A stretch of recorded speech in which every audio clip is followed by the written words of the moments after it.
Nós vamos hoje discutir o tema estereoquímica, que é um tópico importante na formação do aluno. A estereoquímica trata da representação molecular em três dimensões, né? E os arranjos em três dimensões, eles definem a forma final de uma dada molécula. Então isso é importantíssimo quando nós comparamos a forma que as moléculas orgânicas assumem frente à forma que os compostos inorgânicos assumem, né? Então o número de posições, o número de formas das moléculas orgânicas é uma dependência direta da natureza química, da ligação que forma esse composto, né? E isso tem um impacto muito grande em propriedades físicas e químicas das moléculas, né? A estereoquímica, eu fiz uma divisão em conformacional e configuracional. Então, a estereoquímica conformacional, ela é a abordagem mais ampla, geral, né, dos arranjos espaciais de qualquer molécula que está separado por uma barreira rotacional. Então, as moléculas se interconvertem uma nas outras através de processos rotacionais, né?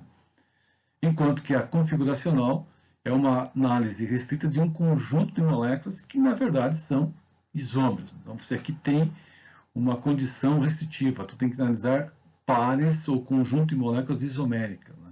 Enquanto que na conformacional você pode analisar qualquer molécula, que mesmo que não seja isomérica, né? Na configuracional não tem jeito. A condição aqui é que eles sejam isômeros, né?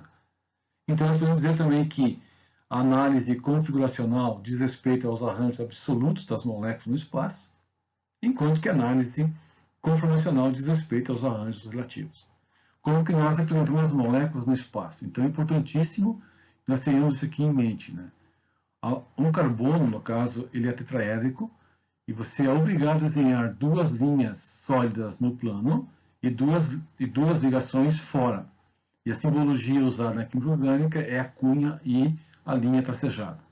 Então essa forma de cunha e forma tracejada indica que o átomo, ou que a ligação se aproxima do observador ou se afasta, né, do observador.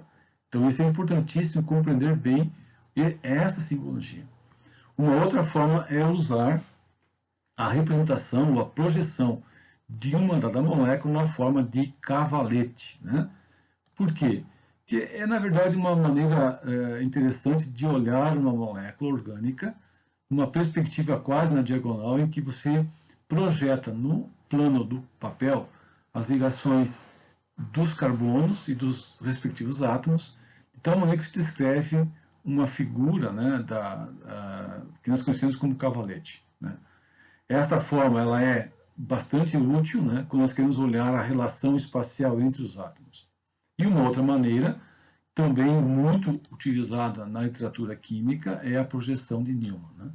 Na projeção de Newman, o observador está em frente, está olhando frontalmente a um átomo, e este átomo está escondendo o outro atrás dele. Então, a partir desta posição relativa no espaço, você desenha a projeção em que o círculo representa o átomo de carbono e ao redor dele os 6 outros átomos que estão conectados a este átomo de carbono. Importante observar aqui que na projeção, análise conformacional, então, é o estudo dos processos rotacionais que acontecem em moléculas através das ligações simples.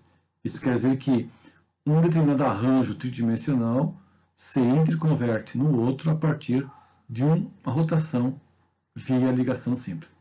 É claro que essa interconversão tem um custo energético. E esse custo energético é definido como uma barreira de energia, né, que deve ser superada para converter um arranjo no outro.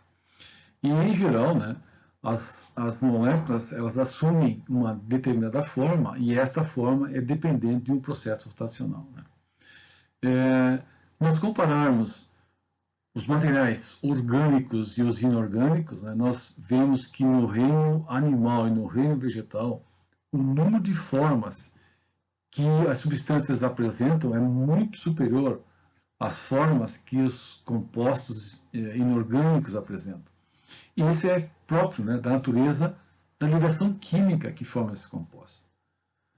Uma forma interessante de nós estudarmos os processos rotacionais é usar um modelo de mola. Então, a mola é um objeto, né, que pode ser deformada você pode esticar, pode comprimir, pode torcer, pode alongar, e esse objeto ele sofre esses efeitos de uma maneira, digamos, elástico e harmônico.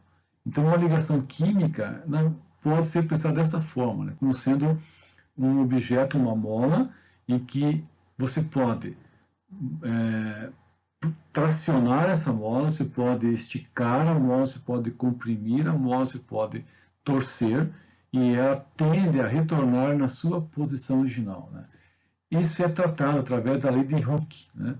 Então é uma expressão matemática que nos dá uma ideia, né, da deformação desse objeto mola, né? E essa ação que é executada em cima da mola, a mola responde de uma maneira elástica e harmônica no sentido contrário, né? Com a mesma direção, mas no sentido contrário. E aí nós podemos aqui compreender mais, ou ter mais informações a respeito da ligação química, distância, nós podemos entender o efeito da massa, do número atômico, nós podemos compreender um pouquinho da frequência vibracional que as ligações apresentam, nós podemos usar essa informação lá no infravermelho, né? E também olhar a partir da variação do momento dipolar, como que esse dado do momento dipolar afeta, né, a força de uma ligação química, né? A análise conformacional ela pode ser estudada sistematicamente e quantitativamente usando uma abordagem da mecânica clássica, que é a mecânica molecular.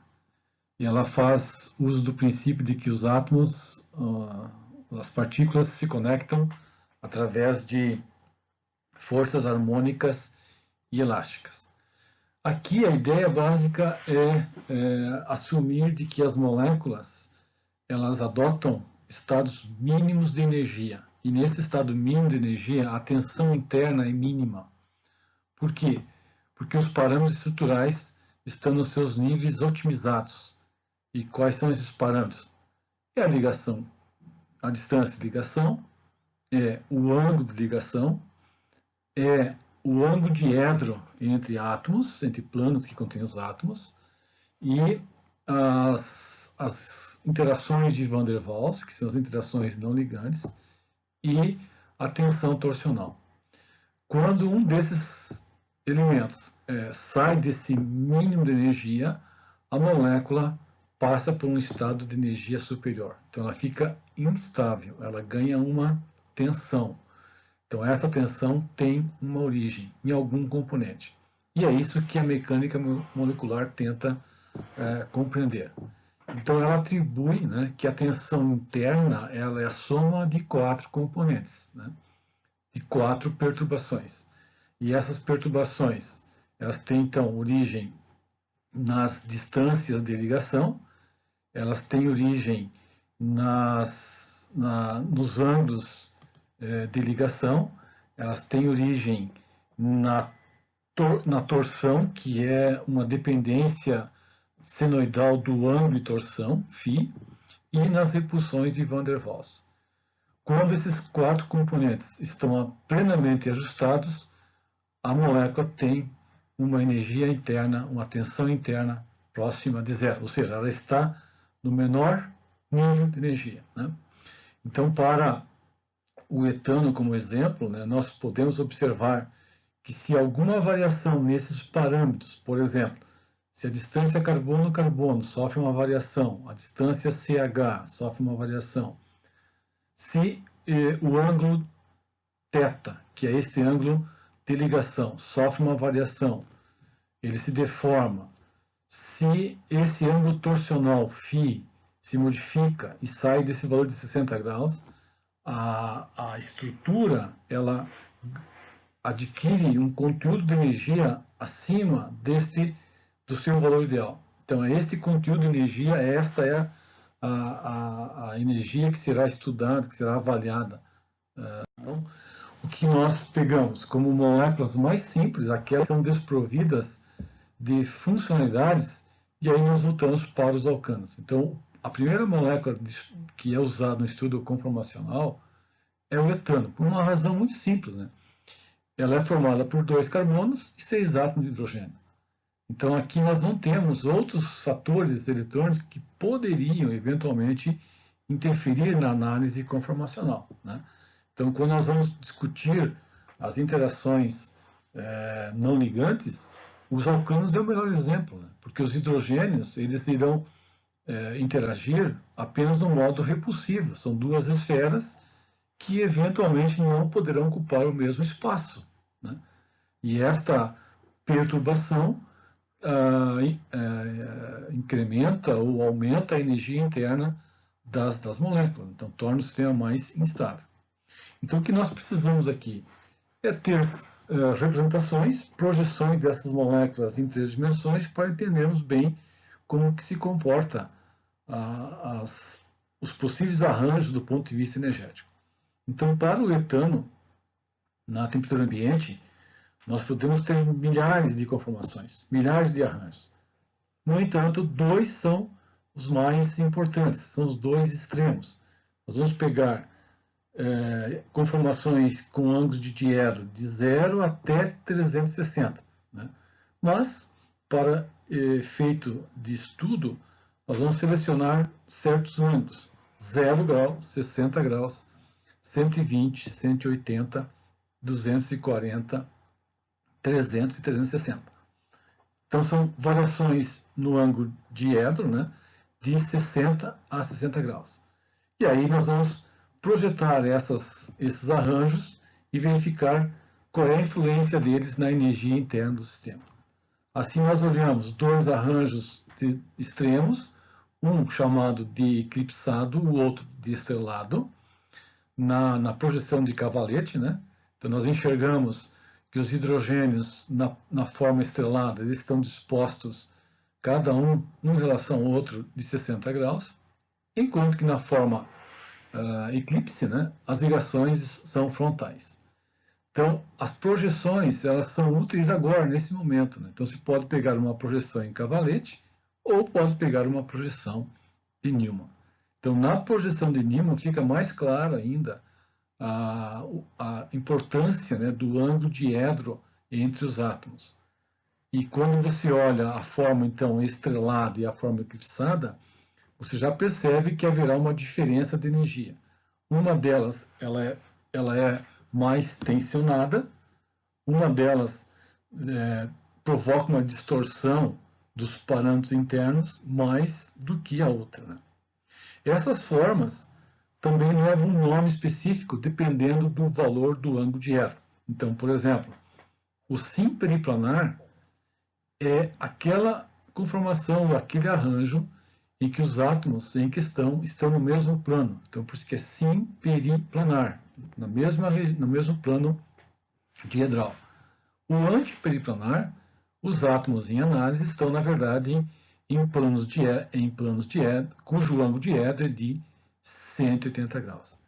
Como eles são diferentes no arranjo e na energia, então nós podemos quantificar, né, no etano, na temperatura ambiente, qual é o nível populacional de um rotâmero e do outro que irão contribuir. Quem contribui mais, quem contribui menos. Mas eles existem. Então nós podemos definir uma constante de equilíbrio. Que neste caso, né, essa constante de equilíbrio ela é favorecida em direção ao rotâmero mais estável, que popula mais as moléculas do etano na temperatura ambiente, que é a forma estrelada.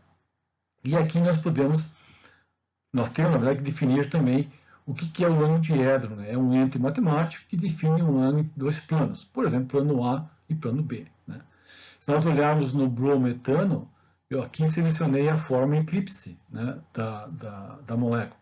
Então, eu fiz aqui, desenhei o plano A e o plano B. Então, entre os 2 planos, este ângulo diedro, φ, é de 120 graus. Pois bem, o que acontece quando nós fazemos a análise completa de todos os ângulos diedros das moléculas do etano? Nós vamos encontrar um perfil senoidal em que nós teremos máximos e mínimos. Os mínimos de energia, a energia relativa é zero, é relativa, né? E o máximo, a energia relativa é 3. Então, no ponto máximo da curva do perfil senoidal do etano, nós localizamos a conformação mais instável, que é a eclipsada. E no ponto de menor energia, no vale, nós encontramos a conformação mais estável. Então percebo que a conversão de um rotâmero no outro, ela só acontece se as moléculas ultrapassarem ou vencerem essa barreira rotacional que existe. E para o etano, como é que é calculado?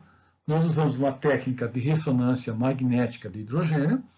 A partir dessa técnica, nós tiramos os espectros. Dos espectros, pegamos dois sinais relativos ao rotâmero antiperiplanar e sim periplanar. A razão entre eles se dá a constante de equilíbrio. Da constante de equilíbrio, nós calculamos o ΔG. Então, o ΔG, a energia livre nessa interconversão de rotâmeros estrela, eclipse, eclipse-estrela, essa energia de 2,9 quilocalorias por mol, quase próxima a 3. Quer dizer, a interconversão de uma forma na outra envolve uma energia relativa de 3 quilocalorias por mol. Recordando que você pode, então, construir qualquer perfil torsional. Por que é torsional? Porque nós estamos rotacionando uma ligação simples e movimentando os átomos, um com relação ao outro. Então, num dado momento de ângulo diedro, os átomos são frontais. Por isso que em 120, 240, 360 e 0 graus, tu tem a tensão torsional maior, porque as duas ligações são frontais. Duas ligações com dois pares de elétrons de carga negativa. Bom, nós podemos especular qual é a origem desta barreira rotacional. Então, certamente, a primeira pista, né, é a questão do volume, é a repulsão de Van der Waals. Né? Então, fica muito claro que quando nós desenhamos numa forma de perspectiva o etano, né, nós encontramos duas ligações no plano e as duas ligações contêm as duas esferas, que representam os átomos de hidrogênio. No entanto, por raio-x, nós sabemos que a distância do centro dessa esfera a esta esfera é 2,3 angstrom. E que cada átomo de hidrogênio tem um raio de Van der Waals de 1,2 angstrom. Então, a soma dos dois raios te dá 2,4 angstrom. E a distância na molécula é 2,3. Então, nos parece bem aceitável, né, de que as duas esferas possam, mesmo com uma certa dificuldade, se acomodar no mesmo plano. Né? Mas, mesmo assim, haverá alguma repulsão entre elas.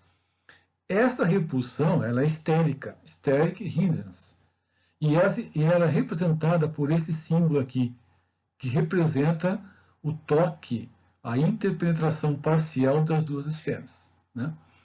Esta interpenetração ela não existe numa conformação estrelada. Então, na forma estrela, as duas esferas se orientam nos eixos divergentes.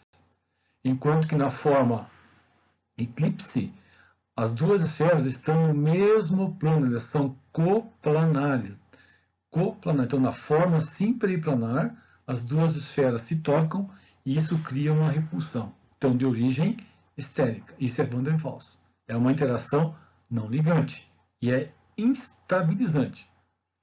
No entanto, a energia total é de 3 quilocalorias. Quer dizer, cada interação repulsiva hidrogênio-hidrogênio, são 3, né? Cada uma delas contribui mais ou menos em 1 quilocalorias. Mas a repulsão, olhando os valores de 2,4 angstrom e 2,3 angstrom, nada mais é do que os 10%. Né? Então, a diferença, os 90%, onde está essa diferença de energia dessa barreira rotacional?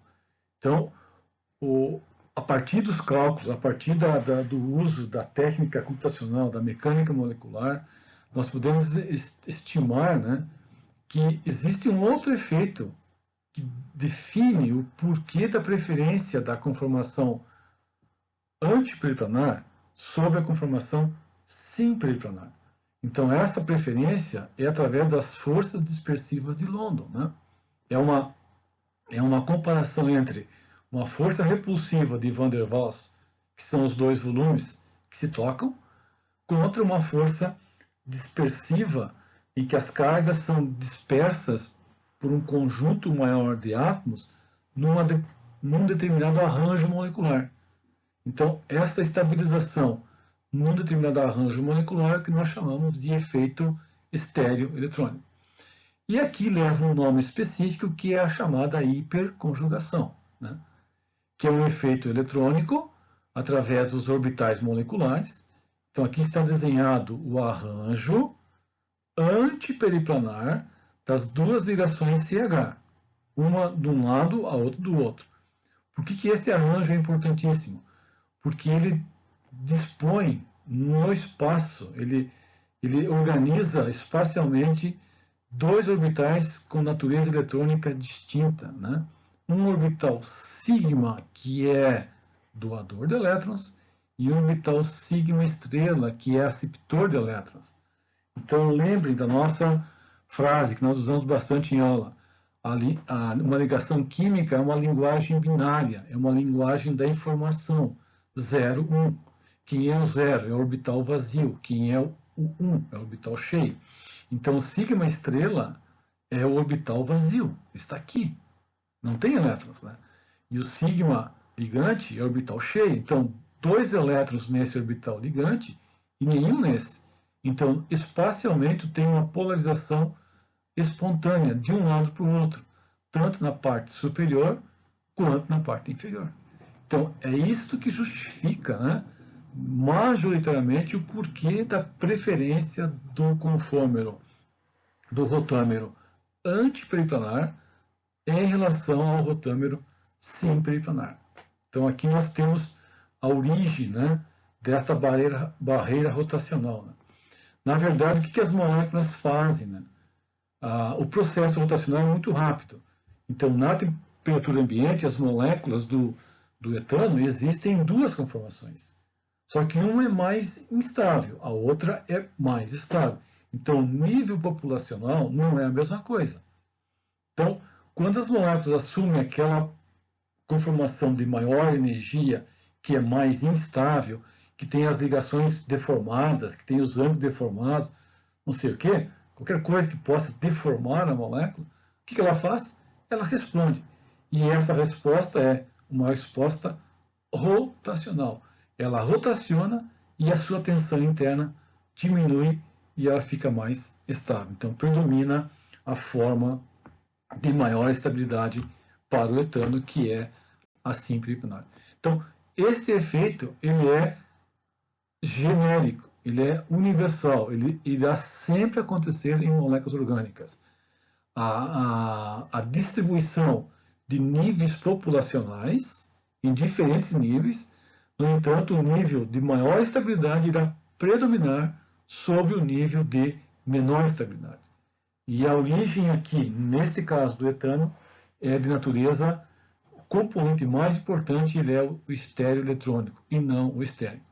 No entanto, outras moléculas que nós iremos ver na sequência, é o componente estéreo que predomina sobre o estéreo eletrônico por uma questão do aumento substancial do volume dos substituintes na cadeia alquílica.